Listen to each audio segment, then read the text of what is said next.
या राजकारण्यांनी करून ठेवलेली आहे. माझा अजून एक प्रश्न आहे वैयक्तिक तुमच्यासाठी, की हम्म. तुम्ही सुद्धा आम आदमी पक्षातून निवडणूक लढवली होती. तरुणांचा चांगला पाठिंबा होता आणि तुमच्यासारखे सुशिक्षित प्राध्यापक किंवा आदिवासी तरुणांची या समाजाला गरज आहे. बरोबर. तुम्ही एक कायद्याचे तज्ञ आहात, संविधानाचे तुम्ही एक तज्ञ प्राध्यापक आहेत. मग त्यावेळेस तुम्हाला तर मत म्हणजे किती किती पडली असणार तेवढं काही आकडा मला माहित नाही, पण तरुणांचा सुद्धा चांगला पाठिंबा होता. तुमची त्या ठिकाणी आपलं हे प्रचार सुद्धा चांगला होता, पण त्यामध्ये तुमचा पराभव झाला. म्हणजे आम्ही आता समजायचं का की आदिवासी तरुणांनी की राजकारणात यायचं नाही बाबा, पैशाचा खेळ आहे, आपल्यासारख्यांचं काम नाही. म्हणजे तुम्ही ज्यावेळेस आता तुम्ही राजकारणच सोडून दिलंय, मला दिसतंय तुम्ही आता प्राध्यापक म्हणून काम करताय, राजकारण सोडून दिलंय. म्हणजे आमच्यासारखे सुशिक्षित किंवा आपल्या भागातील काही वकील मंडळी आहे किंवा सुशिक्षित तरुण आहे, त्यांनी राजकारणात यायचं नाही का, हा एक मुद्दा आहे. खर तर हा प्रश्न फारच वैयक्तिक आहे, परंतु हे माझी राजकीय भूमिका होती, त्यामुळे मी याला उत्तर देईन.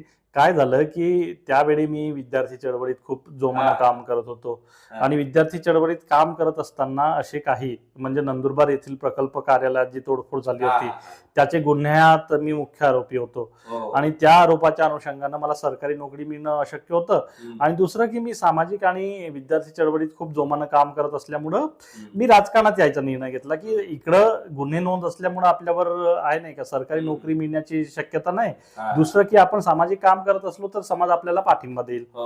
तर ह्या बाबतीत मी सर्व आम्ही युवकांनी पॉझिटिव्ह विचार केला आणि मग आम्ही आहे नाही का 2019च्या विधानसभेत उतरलो. सुरुवातीला आम्ही आहे नाही का खूप पॉझिटिव्ह वातावरण तयार केलं.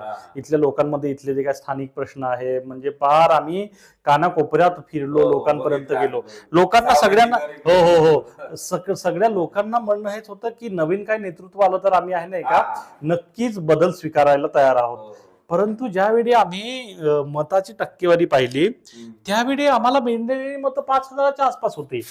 म्हणजे लाखो मतं घेतलेली पुढारी कुठं आणि आम्ही कुठं. मग म्हटलं युवकांना तर या ठिकाणी बिलकुल स्कोप नाही. आणि बघा ज्यावेळी मी ह्या शेवटच्या 3 रात्री असतात ना त्यावेळी साधारणतः या सातपुड्यातले साधारणतः 70 ते 80 गावातले कार्यकर्ते माझ्या घरी येऊन गेले होते की साहेब तुम्ही एवढे एवढे पैसे आहे ना, आमच्या गावात एवढे एवढी वोटरची संख्या आहे आणि एवढे एवढं मतदान असल्यामुळं तुम्ही साधारणतः एका फुल्लीप्रमाणे एवढे एवढे पैसे द्याल तर आम्ही एवढं एवढं मत जे आहेत ती तुम्हाला कन्वर्ट करून देऊ असं अशा पद्धतीची आहे ना एक मागणी घेऊन शेवटच्या 3 रात्रीत एवढे कार्यकर्ते माझ्या घरी आले होते. मी म्हटलं हांगच झालो की हा काय प्रकार आहे. ज्या राजकारणाला बदल करायला म्हणून आपण या ठिकाणी उमेदवारी केली तर तेच लोक माझ्याकडनं अपेक्षा करतायत की पैसे द्यावे आणि एकूणच आहे नाही का पैशाच्या जोरावर मतं खरेदी करावी. मग ही सगळी परिस्थिती पाहता मी त्या 3 दिवसात खऱ्या अर्थानं विचार केला की राजकारण इथं करणं किती आहे नाही का भयानक आहे आणि इथल्या पुढाऱ्यांनी इथल्या लोकांना कसे गांडे बनवून ठेवलेले आहेत की तुम्ही पैसे आहे नाही का कार्यकर्ते पुढाऱ्याकडे जात आहेत त्या शेवटच्या रात्रीला पैसे घेऊन येत आहेत आणि त्या पैशाच्या जोरावर मतं आहेत ती या ठिकाणी घेत आहेत. त्यामुळे मी ते पाहिलं. त्याच्यानंतर मी विचार केला की एक तर काही पॉलिटिकल पार्ट्यांनी चांगल्या चांगल्या पॉलिटिकल पार्ट्यांनी मला ऑफर केली होती की तुम्ही आमच्या पक्षात या आणि काम करा. काही ठिकाणी मला भ्रष्टाचाराचे सुद्धा अनुभव आले. मी जे 2-4 प्रश्न उचलले तिथं लोकांनी मला डायरेक्टच आहे नाही का पैशाची ऑफर केली होती. तर ते सगळं बघता मी विचार केला की पैसे तर माझ्याकडे त्यावेळी शून्य होते. मी इकडं फिरायला आहे नाही का माझ्याकडं मोटरसायकल मध्ये पेट्रोल टाकायला तुमच्यासारखे मित्र आहेत त्यांच्याकडनं मी पेट्रोलला पैसे घ्यायचो गावागावात फिरायचो मी बरोबर. तर हे सगळं होत असताना मी ज्यावेळी कोण पैसे द्यायला यायचं त्यावेळी विचार यायचा की माझ्याकडे पेट्रोलला पैसे नाही आणि मी पैसे पण घेत नाही आणि इथली व्यवस्था सगळी तशीच आहे की तुम्ही जर 1 रुपया नाही दिला तर तुमचं राजकारण होऊ शकणार नाही असं. तर मग मी कधी कधी विचार करायचो की एक तर मी पैसे घ्यावे आणि माझं राजकारण चालू करावं आणि ते पुढे घेऊन जावं किंवा मी हे राजकारण सोडून द्यावं. मग मी विचार केला की नाही आपण तत्वाशी बांधील राहायचं. आपण एवढं शिकून जर या समाजाला बिघडवण्यासाठी जर आपला हातभार लागत असेल तर ते बिघडवायचं कशाला. म्हणून मग मी इथून काढता पाय घेतला की नको राजकारण नको, आपल्याला एवढे पैसे आहे ना होणार नाही कधी. हा. आणि मग माझ्याकडं डिग्री होता, मी खूप हो. क्वालिफाईड होतो. हम्म. अशा वेळी मग मी नॅशनल लॉ युनिव्हर्सिटी नागपूर येथे इंटरव्ह्यू दिला आणि तिथला मला कॉलही आला. मग मी आता गेले 5-6 वर्षापासून तिथं अध्यापनाचं काम करतोय आणि मी खूप चांगल्या हो. पदावर आहे तिथं. हो. आणि येत्या भविष्यात आहे नाही का मी हा. देशातल्या चांगल्या आहे नाही का लिगल एज्युकेटर पैकी मी असेन असं मला वाटते. त्यामुळे मी ते सगळं सोडून दिलं. परंतु युवकांनी राजकारणात यायचं नाही का, हा. तर आलं पाहिजे.